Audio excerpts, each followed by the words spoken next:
There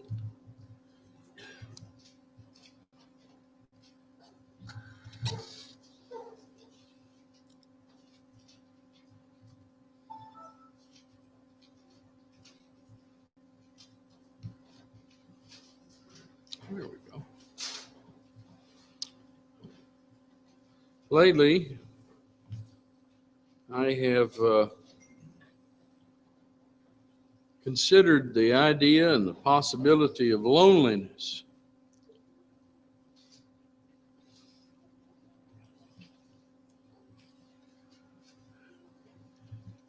And I suppose as we all get older, our friends are gone, our old acquaintances are gone. For many of you, your husband or your wife is gone. Children are grown up and busy with their own pursuits, raising their own children. And there is a very real sense of loneliness in life. In John 16, Jesus answered them, "Do you now believe? Behold, the hour cometh, yea, is now come, that ye shall be scattered, every man to his own, and ye shall leave me alone. And yet I'm not alone, because the Father is with me." But as we think about our loneliness and perhaps our increasing loneliness in life, I'd like for you to think about the loneliness of Jesus just a bit. And think about how real it is. There are two kinds of loneliness, really. There is a loneliness of space. My goodness, we can be in a place and nobody's there. It's kind of spooky every now and then. We're used to having lots of people around us, and suddenly when we're in a place where we don't see anybody and nobody hears us, nobody touches us, nobody's around us talking, and certainly nobody hears me. I've been known to even talk more. I spend a lot of time talking to myself just to hear noise going on in the room. I've known of people who leave the TV on so they wouldn't feel like they're alone. A fisherman in a boat at night is alone. There's nobody else out there on that lake or that sea. The mountain climber who's sitting by himself at camp is alone. There's nobody else up there on that rock with good sense. And so, with good reason, they're not going up there. The man in solitary confinement is alone. People in a hospital room oftentimes are alone. There's just nobody there, at least not the people we're accustomed to. So in addition, there is an isolation of the soul and spirit. There's an isolation in space and an isolation of our soul, where people touch us, they're around us, they're talking, but we find in them a sort of an icy chill of indifference. They touch us. If you're in a hospital room, they take your blood pressure, but they're really just checking on whether all the processes are working and filling out their paperwork. You can be in the middle of a McDonald's and that guy is asked, "Do you want fries with that?" to 1,000 people today. He doesn't really care whether you want fries with that or not. And so we're alone. And without any friends or acquaintances. Eyes see us, but they really can't see to the bottom of your heart and soul where you are alone. We speak, words pass our lips, but they come back like an echo in solitude without any reply to our soul. There's examples of that in the Bible. For instance, in Romans 11, verses 2 through 5, it talks about Elijah. It says, "God hath not cast away his people which he foreknew. Know ye not what the scripture saith of Elias, how he maketh intercession to God against Israel, saying, Lord, They've killed thy prophets and digged down thine altars. And he was running for his life. He says, I'm left alone, and they seek my life.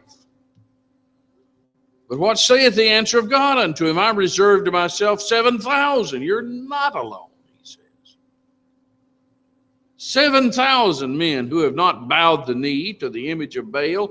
Even so then at this present time, there is a remnant according to the election of grace. Every now and then we get to feeling, my goodness, am I the only righteous person left? The only person who believes in God still? Why am I holding out? Well, that was where Elias was. There was a loneliness that he was experiencing of the soul. In Psalms 142, David, the king, surrounded by wives and children and courtiers, was lonely. I cried unto the Lord with my voice unto the Lord did I make my supplication. I poured out my complaint before him. I showed before him my trouble, when my spirit was overwhelmed within me. Then thou knewest my path. In the way wherein I walked, have they privily laid a snare for me. I looked on my right hand and beheld, but there was no man that would know me. Refuge failed me. No man cared for my soul.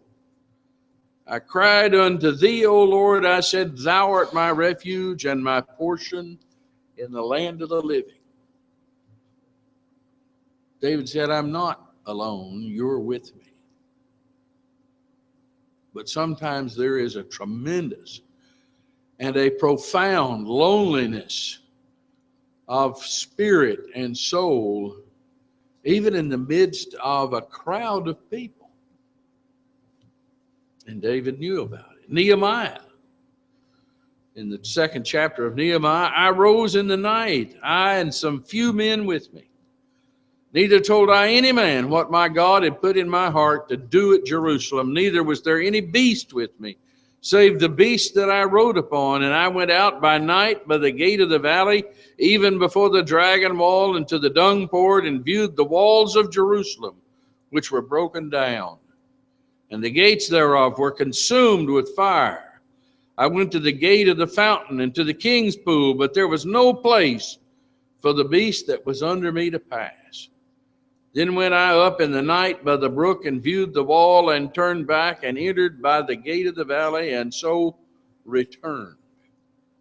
There was a loneliness to the place, to his soul at the time.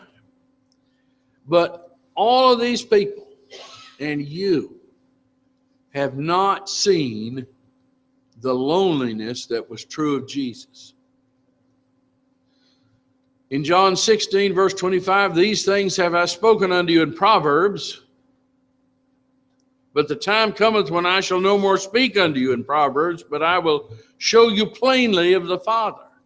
At that day ye shall ask in my name, and I say not unto you that I will pray the Father for you, for the Father himself loveth you, because ye have loved me and have believed that I came out from God. I came forth from the Father and am come into the world again. I leave the world and go to the Father. Lo, now thou speakest plainly, and speakest no proverb. Now are we sure that thou knowest all things, and needest not that any man should ask thee. By this we believe that thou camest forth from God. Jesus answered them, do you now believe? This is the passage we read at the beginning. Do you now believe? Behold, the hour cometh, yea, is now come, that ye shall be scattered, every one to his own place, and shall leave me alone. And yet I am not alone, because the Father is with me.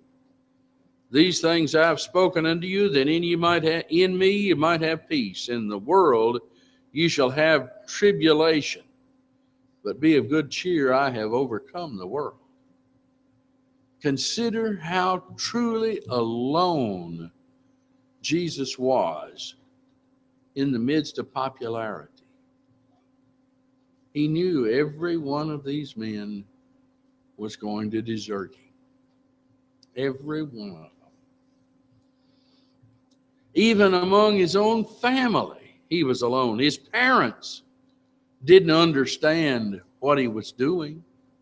In Luke 2, came to pass after 3 days, they found him, you remember? He had stayed behind, sitting in the midst of the doctors, hearing them and asking them questions, and all that heard him were astonished at his understanding and answers. And when they saw him, they were amazed. And his mother said unto him, Son, why hast thou thus dealt with us? Behold, thy father and I have sought thee sorrowing. And he said unto them, How is it that ye sought me? What knew you not that I must be about my father's business? The other day, Lydia and I'd driven up in my little golf cart. Gloria wasn't anywhere to be seen, and Lydia was sitting around in a hammock in the backyard. And I told her, I said, well, come on and jump on the cart and go with me. I had to go over and talk to a couple of fellows who just desperately needed to take sawdust off of my hands, and I wanted to get rid of it. So we drove over there, sort of out of sight. And after about 5 or 10 minutes, there was this woman running through the backyard, screaming and hollering her name and enlisting help and calling people. I was just glad the police and the fire department did not show up, because Lydia and I were there selling sawdust, for goodness sakes. But Gloria thought she was lost. And she was in a panic. They were in a panic. They didn't know what his business was. His family thought he was crazy. In Mark 3, then he went home. The crowd came together again so that Jesus and his disciples couldn't even eat. When his family heard about it, they went to restrain him, for they kept saying he's out of his mind. The scribes who had come down from Jerusalem kept repeating, he has Beelzebul. He drives out demons by the ruler of demons. His family said he's crazy. You know, when your own family, your own mother and father don't understand what you're here for, and they think you're crazy by the way you go about it, you're pretty well alone. There's nobody with you. When you realize the disciples that you've counted on are going to fail you at any moment, Christians may face the same sort of loneliness. Maybe in your family. You know, we always count on our family, but sometimes you can't count on them. Large crowds were traveling with Jesus. He turned and said to them, if anyone comes to me and does not hate his father and mother and wife and children and brothers and sisters, as well as his own life, he can't be my disciple. So whoever doesn't carry his cross and follow me can't be my disciple. He says in another place, I didn't come to send peace, but a sword. Man's foes will be they of his own household. And so it may be with you. Husband, wife, parents, children. So that you're alone. Jesus was alone in the Garden of Gethsemane. He took 3 men up there with him. You remember them? He took Peter and the 2 sons of Zebedee with him. He began to be grieved and troubled. Then he said to them, my soul is deeply grieved. A loneliness, a terror, a fear. My soul is deeply grieved, even to the point of death. Wait here and stay awake with me. Going on a little further, he fell on his face and prayed, Father, if it is possible, let this cup pass from me. Yet not what I want, but what you want.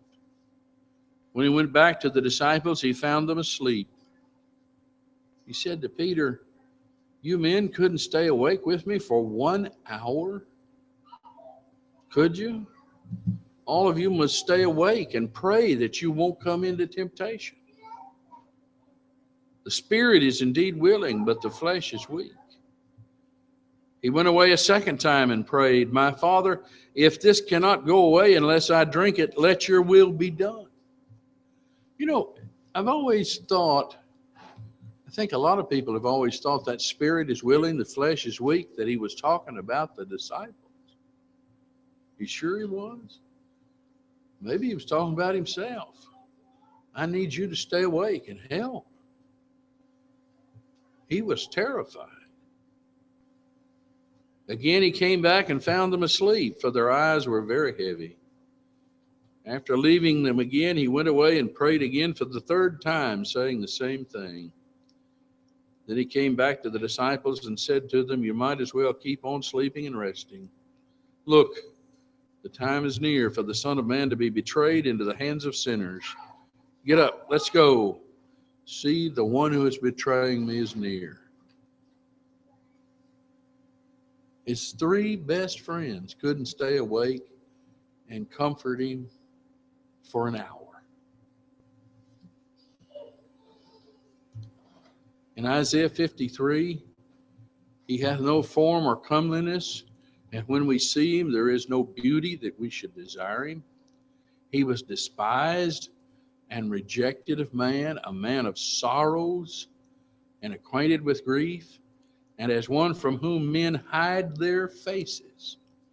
He was despised, and we esteemed him not. Is that loneliness? Surely he hath borne our griefs and carried our sorrows. Yet we did esteem him stricken, smitten of God, and afflicted. He was wounded for our transgressions, bruised for our iniquities. The chastisement of our peace was upon him, and with his stripes we are healed. All we like sheep have gone astray.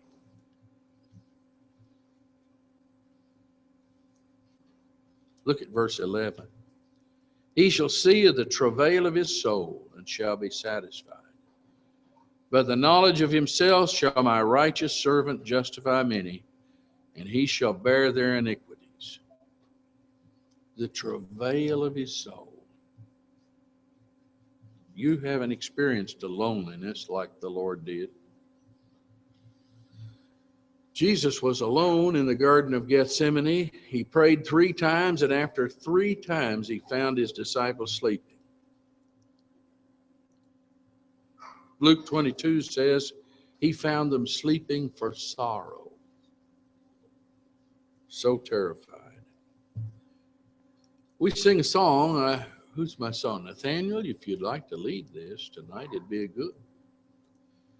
The song, sometimes Jesus stood alone before Pilate. That was the passage that Mark read to you at the beginning. He stood alone in front of Pilate. A loneliness of life and soul. Here's the song. It's I'll be a friend to Jesus. They tried my Lord and Master with no one to defend. Nobody was there. Within the halls of Pilate, he stood without a friend. Nobody was there. None of those 12 men had the courage to stand up and defend him. There wasn't any lawyer who protected him. The world may turn against him. I'll love him to the end. And while on earth I'm living, my Lord shall have a friend. I'll do what he may bid me. I'll go where he may send. I'll try each flying moment to prove that I'm his friend. Now we sing that. Do you mean it? We sing it all the time. To all who need a Savior, my friend I recommend. Because he brought salvation is why I am his friend. I'll be a friend to Jesus. My life for him I'll spend. I'll be a friend to Jesus until my years shall end. Jesus was lonely in that judgment hall. Are you going to let him be lonely still? He asked the question right before one of his parables. He says, when the Son of Man cometh, will he find faith on the earth? People still praying, still willing to pray. You know, just before all this latest hubbub about the Pope, we saw poll after poll saying that Christianity was on the wane. There weren't many people willing to stand up for Jesus anymore. Are there many? On the cross, Jesus was alone. There were two thieves with him. There was a crowd below. There were two men on each side. But Jesus was alone on the cross.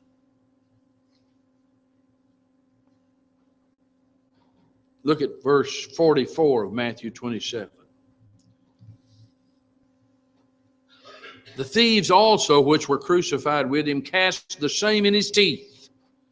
From the 6th hour there was darkness over all the land unto the 9th hour. And about the 9th hour, Jesus cried with a loud voice, saying, Eli, Eli, lama sabachthani. That is to say, my God, why hast thou forsaken me? Now that's alone.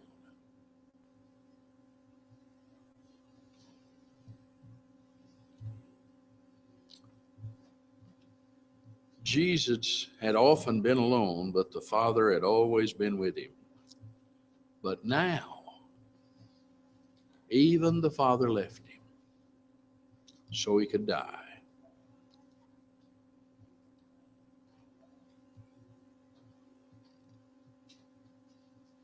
My God, why hast thou forsaken me? What a powerful concept of loneliness that must have been. Jesus became, as Isaiah 53 said, a man of sorrows and acquainted with grief for us. It lived in heaven, existed in heaven, reigned in heaven.